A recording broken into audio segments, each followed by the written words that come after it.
The LA Clippers are on a 3-game winning streak, and Kawhi Leonard has been the catalyst for it, playing as well as anyone in the league. But just how high of a level is Kawhi Leonard playing at lately? And a recent article by one of our very own Clipper beat writers talking about maybe a justification for Marcus Morris being in the starting lineup. Going to be talking about that and Russell Westbrook so far as a Clipper coming up on today's Locked On Clippers. You Clippers, your daily Los Angeles Clippers podcast, part of the Locked On Podcast Network, your team every day.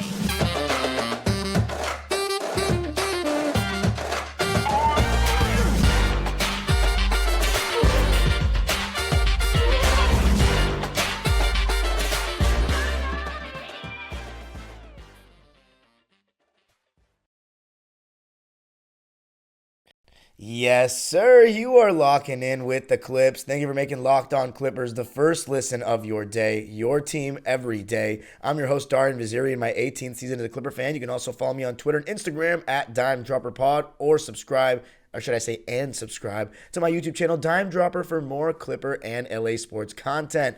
Locked On Clippers is free and available on all your favorite podcasting platforms, including visually on YouTube, where I want you to comment how many players would you take over Kawhi Leonard right now that you think are playing better basketball than him right now.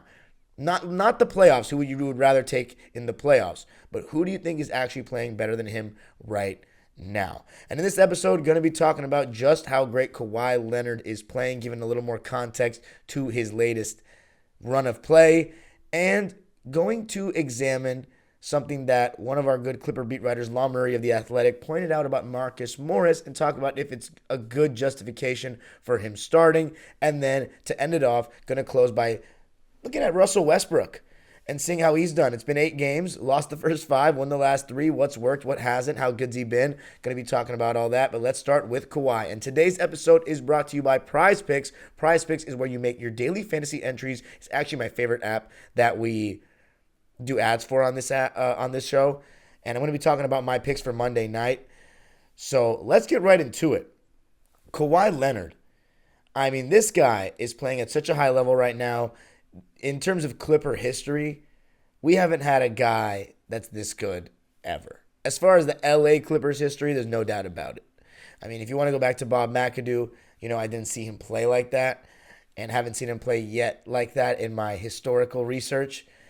So I can't really comment on that. But in the LA era, we have not had a guy that plays as good as Kawhi when he's at his best. Not Chris Paul, not Blake Griffin. Kawhi Leonard is that dude. And just like that, it's been now 41 games he's played, which means that now he will officially have played half the season, even if he was not to play another game for the rest of it. But he has just been unbelievable. And I would say he's the player of the season right now for the Clippers, just like that. Even though he's played 11 less games than Paul George. PG's at 52, Kawhi's at 41. And with 13 games left, I don't think they're both going to play every single one. But Kawhi Leonard is on track to play 50-plus games, and Paul George is on track to play 60-plus games. All PG needs to do is play 8 more games for 60. Kawhi needs to play 9 more games for 50. Clippers have 13 games left. So, knock on wood, hoping that they do that. That's not horrendous. I mean, before the season, I said if Paul George and Kawhi can play 60-plus each, the Clippers will be fine. But I maybe should have been a little bit more lenient, considering Kawhi Leonard was coming off a torn ACL, and our medical staff is extremely on the side of caution, even to his dismay at times, and public dismay at times. But 50-plus for Kawhi, 60-plus for Paul George is not the end of the world. I think there are other factors as to why the Clippers haven't been as good as expected this season. And, a huge problem with that is too much depth. A huge issue has been too much depth. The logjam at guard, where all of them weren't really good defensively, and Ty Lue kept playing them all at once. The Robert Covington, Terrence Mann situations, Reggie Jackson falling off a cliff, Marcus Morris Sr., falling off a cliff as well after the first 2 months of the season. Paul George's inconsistent games. Kawhi Leonard working his way back. Now, looking like they had it figured out, and they brought Russell Westbrook in, which just made Ty Lue's job harder. A lot of things. But one thing that's been constant ever since Kawhi Leonard came back against the Charlotte Hornets in December when he made that game winner in Charlotte is that Kawhi Leonard's been healthy. He had that non-COVID related illness in the beginning of the year in 2023 against the Heat. But other than that, and games that he's been load managed by the medical staff, Kawhi Leonard's been pretty healthy, and he's been amazing. Looking at his season stats now, listen to this. He's now only 1 minute behind Paul George in terms of average, PG 34.5, Kawhi 33. Only 0.1 in terms of our leading scorer behind Paul George. PG's at 23.7, Kawhi's at 23.6. So it's safe to say, if I were a betting man, that Kawhi Leonard is going to lead our team in points by the end of the season. Rebounding, he's 0.1 ahead of Paul George, 6.2 for P, 6.3 for Kawhi, and that's the third leading rebounder on the team after Ivica Zubac and Mason Plumlee. Assists, Paul George at 5.2 is ahead of Kawhi, who is 3.9 assists a game on average, and that's because Paul George handles the ball more in pick and roll. Steals, they're both at 1.4, but the efficiency is really where Kawhi Leonard gets Paul George. Paul George is shooting 17.7 shots per night or per game. Kawhi Leonard 16.6 per game. PG is shooting 46% from the field, which is good. Kawhi Leonard is shooting 51% from the field, which is great. Paul George is shooting 37% from 3 on 8 attempts a night. Kawhi Leonard is shooting 42% from 3 now on 4.5 attempts a night. PG at 88% from the line. Kawhi at 87%. So let me just review that for a second. Kawhi Leonard, after being at 13%, I'm sure you longtime listeners that have been listening to me since the beginning of the season will remember when Kawhi Leonard was at 13% from 3, and I kept saying it's not a big deal. He's going to just have to get his legs back. And oh boy, did he get his legs back, because 42% from 3 on the year. I mean, he is shooting lights out, and the reason why I love Kawhi Leonard's game, besides the mid-post and all that skill stuff, he doesn't overdo the 3-ball. The analytics might say to shoot more, but he understands his own game and what's higher percentage shots and why he's so good. He likes playing a little bit of bully ball, catching the ball deeper, closer to the basket, on the elbow, mid-post. He can turn over either shoulder, and he doesn't over-dribble. A lot of guys in the NBA these days over-dribble. He, in my opinion, stays decisive and doesn't overdo it. 1 to 2 dribbles to get to his move. Sometimes no dribbles, just face up, shoot, work off the ball a little bit. I mean, Kawhi Leonard is one of, even if he's not on the Clippers, probably top 3 alongside like maybe Devin Booker and Kevin Durant. My favorite players to watch in the NBA today go to work, because I just love the way they use every single spot inside the arc, and also can hit the 3-ball as well, and also like to play back to basket. And Kawhi Leonard, of those 3, does it the most, and that's why he's my favorite, and he's our guy. And in the last 31 games, check this out.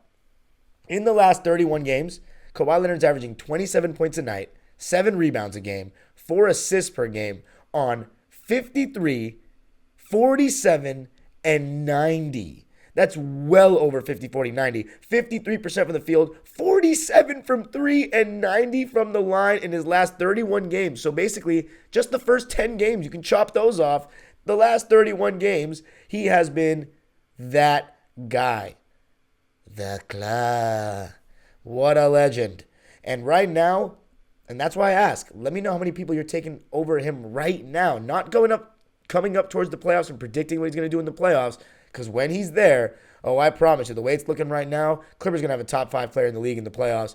And Kawhi Leonard is one of the only players, alongside LeBron James and Giannis and Steph, that have led their team to a championship as the best player that is in contention to win a ring this year. Consensus. Kevin Durant was not consensus in Golden State. That's a debate that's still had to this day between Curry fans, Durant fans, Warriors fans, NBA fans, whatever. But Kawhi Leonard, moral of the story, he is playing as well as basically any player in the league. Not named, I'd say Jokic, Giannis, and Embiid. But I don't know. I haven't watched Celtics games in a while. So, I mean, Tatum's had a better season. But the last 30 games, has he been playing better than Kawhi? I don't know. I have to watch Celtics games to tell you that, because the other 3, they're just, you hear what they're doing. They're winning games. Their stats are crazy. I'm going to go with those 3. But let me know in the comment, as I said multiple times, how many players do you think are playing better basketball than Kawhi Leonard right now? Marcus Morris, though, on the other hand, has been somebody the Clipper fans have been wanting to be replaced from the starting lineup. There's been a lot of controversy about that. He sat out the game, or they sat him against the Warriors. He was going to get pulled out. They decided against it. But Law Murray of The Athletic, a good Clipper beat writer, mentioned something interesting and I want you to hear it and see if maybe it'll change your mind about Marcus Morris in the starting lineup. Going to be talking about that coming up. Before we do that, we got to talk about Prize Picks. Prize Picks is the best daily fantasy entry app around. It's my favorite app that we use. And on Monday night, here are some of my picks. But let me tell you how it works first so you can follow along. All you got to do is pick 2 to 6 players and predict if they will score more or less than the Prize Picks projections. You can win up to 25 times your money on any entry, and it's not competing against anybody. It's just you versus the projections available. And it's not just basketball. If you want to do it on hockey or March Madness, I know I said basketball. I meant you don't have to just do it on NBA. You can do it on college basketball with March Madness coming up. The MLS is back.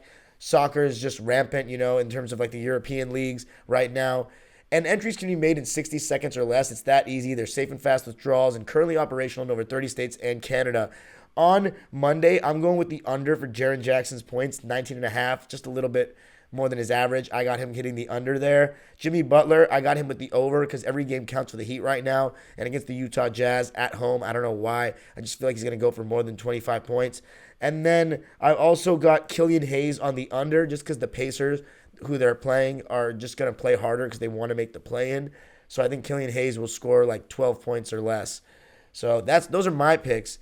And if you want to do that, you can download the Prize Picks app or go to prizepicks.com to sign up and play daily fantasy sports. First-time users can receive a 100% instant deposit match up to $100 with the promo code LOCKEDON. If you deposit $100, Prize Picks will give you $100. Deposit $50, Prize Picks will give you $50.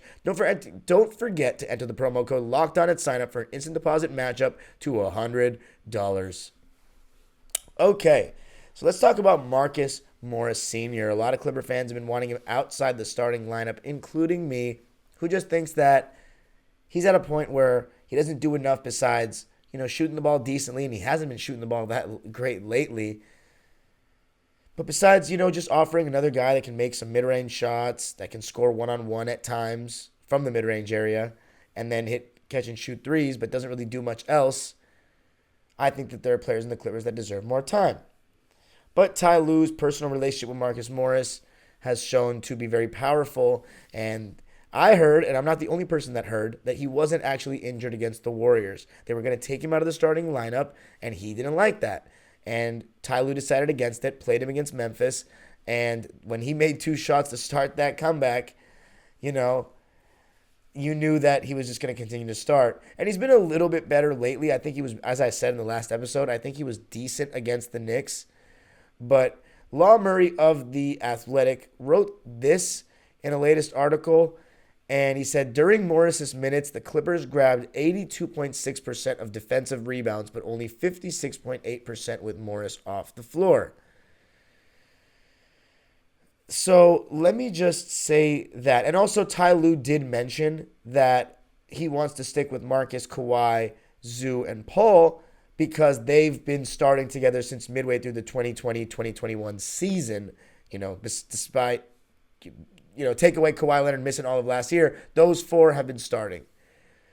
To me, that's a weak thing. Just because that was good then doesn't mean it's good now. So I disagree with him there personally. And then as for the thing that Law mentioned about the rebounding percentage, now let me just keep it 100 with you guys, because all these numbers need context. And when Marcus Morris Sr. is out there, he is starting each half. You know who's out there with him in that half? In the start of each half? Ivica Zubac, our best rebounder. And when he's starting, which is always, Kawhi Leonard and Paul George are also starting with him, who are 3rd and 4th leading rebounders. So those stats don't do much for me, because you got to talk about who he's out there with.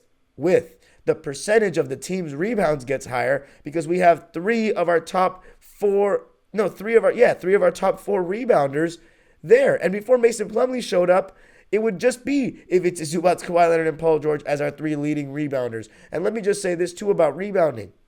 Nicholas Batum averages 4.2 rebounds a game. Marcus Morris averages 4.1, and Nico plays 6 less minutes than Senior. So, there you go. And Robert Covington averages 3.6 and only plays 16.4 minutes. So you give him 12 minutes more, I guarantee you Robert Covington is averaging 5 rebounds a game. So the Marcus Morris stuff, there's no justification for it except for that Ty Lue really likes the guy and sees that, he thinks that his whatever offense he sees, and that is, we're not even giving him the ball like that in the mid post that much anymore. Or like giving him a favorable matchup to shoot over in the post and backing him down and whatnot. Because we have Kawhi Leonard and Paul George out there. We're mainly using him to hit open shots. And as I've beaten like a dead horse on this podcast, we have guys like Nicholas Batum, Terrence Mann, and Robert Covington that can do that and more. They just can't shoot those contested mid-ranges one-on-one, which if we didn't have Kawhi Leonard and Paul George, yes, I see why Marcus Morris is starting. That's why he had such a great season last year. But we don't need that. And that's why before the season even began, I said that Marcus Morris's presence on the team was a bit redundant. And I took that back, but I should have just stuck with my take, just like the John Wall thing, because, yeah, it seems like everybody's been saying this now. And Ty Lue, the organization stepped in and saved him from himself with Reggie. But it looks like Marcus Morris is just the last domino left to fall. And I don't think you're going to see a change. As I mentioned before in previous episodes, I don't think you're going to see a change in that starting lineup unless he feels like his back is against the wall in the playoffs and he makes a change like we saw against Dallas 2 years ago. But coming up, going to be talking about Russell Westbrook. It's been an up and down kind of thing for Russell Westbrook in the sense that, up and down experience, I should say, not thing, that he lost the first 5 games and then won the last 3. Going to be talking about his individual performance so far as a Clipper and what it's done for the team. Now the Clippers have managed it well or not so well. Going to be talking about that coming up. But before we do that, going to be talking to you about Built Bar. The Built March Madness bracket is here. We know you have a favorite bar or puff, and now's your time to make it count. Go to BuiltMarchMadness.com to vote for your favorites. I'll be voting for the raspberry bar because I don't know why. It just reminds me of those Brookside dark chocolate pomegranate candies. I don't know if you guys have those wherever you're listening, but those Brookside things, it just kind of reminds me of that. Just like a mixture of chocolate and then fruit. And I really like that combination. And when you vote for your favorite bar or puff, you'll be entered into a drawing where 50 lucky Locked On listeners will get a free box of Built.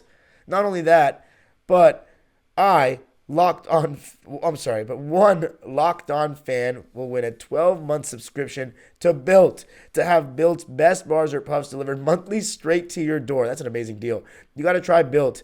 Built, the best protein bar ever. Seriously, they're so amazing. You won't even think they're good for you. They're literally just like candy bars, and they have protein. And what makes Built bars and puffs so good? Well, for starters, they're all high in protein, low in sugar, and covered in 100% real chocolate. That's right, real chocolate. Run to BuiltMarchMadness.com right now to vote for your favorite bar or puff and pick up a box while you're there. You can vote every day in March, so hop in and support your pick. All right.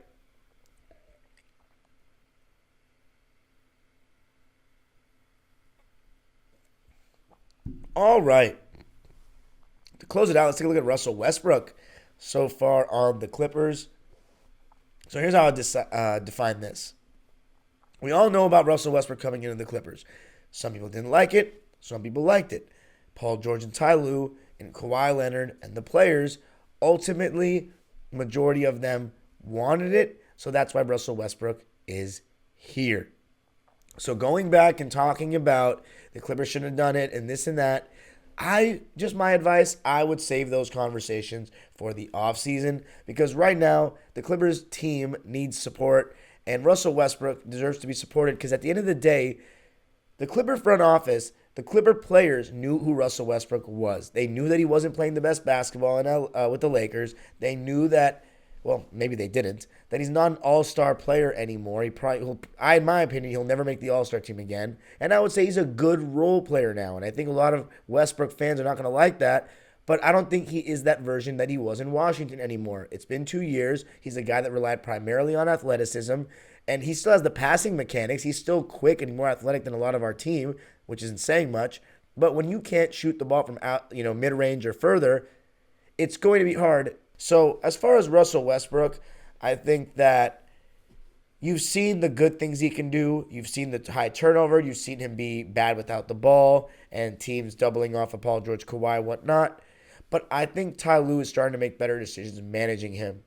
So Yes, I know people don't like that he replaced Terrence Mann in the starting lineup, but to me, that's not Russ's fault. I see the angle to have Russ in the starting lineup because they want a traditional point guard, quote unquote, and Paul George wanted him, and they want to get the ball to Kawhi and Paul George off the ball, but they don't have to bring it up. So that, I think, has been fine, even though Russ, though, has not had some good starts lately. But I want to just say this. First game was a really good performance, in my opinion, by Russ. Second game against the Denver Nuggets, even better performance from Russ. The game against Minnesota, really good first half, bad second half. Game against Golden State, absolutely awful. Game against Sacramento, his best one in a Clipper uniform thus far, but obviously the ball slipped out of his hands at the end. That was 0-5. That was a low point. But then the last three have been wins. And he didn't have a very good game against Memphis, but he had some good moments in the fourth. Against Toronto, he wasn't great either. And then against New York, he wasn't very great either. So the last three games, he hasn't been very good. And the Clippers have won. And I think Ty Lue has done a pretty good job managing his minutes. As we look at the game log, his last three games, he played 23 minutes against the Knicks, 23 minutes against the Raptors, 34 minutes against the Grizzlies. But against the Raptors, he actually wasn't even that bad. 7 points and 7 assists. He was actually okay in that game. I just think he was a little bit quieter because he only played 23 minutes. But he actually did well in the beginning of that second half. I remember now. It was the first half he wasn't very good, especially the beginning. But second half, before he was taken out, he did some good things out there. So overall, Russell Westbrook, I think he's been solid. I think he's been about what I expected. Honestly, his passing has been better than I expected. But overall, he's been just about what I expected. A better fit for the Clippers than the Lakers. Whether you think we should have gotten him or not is up for debate. At the end of the day, the players and the coach wanted it. So they have nobody to blame but themselves if it all goes wrong. You can't just scapegoat Russ over here because he also doesn't have a $47 million price tag. And I also want to talk about his stats so far as a Clipper. And he's shooting 50.6% from the field, only 26% from three, and he's shooting 3 of them a game. And that's his lowest since 2011. Oh my goodness. Which, so you love to hear that. I think you should honestly just cut him out entirely, except for like end of the shot clock ones in the corner. But for him to shoot 50.6%, we'll see if he ends the season. And I'm saying just his games as a Clipper ending the season. But if he ends the season with the Clippers shooting 50% or more, that would be higher than he shot anywhere ever. So we'll take that all day. So I like that, but his turnovers have been high. 4 a game is a lot. He's averaging 13 points, 7.5 assists, and 4 rebounds. So those are not bad stats. I mean, he clearly has a role. Whether you want him to close or not is a different conversation and probably the biggest. In my opinion, I'm still not fully comfortable with him closing.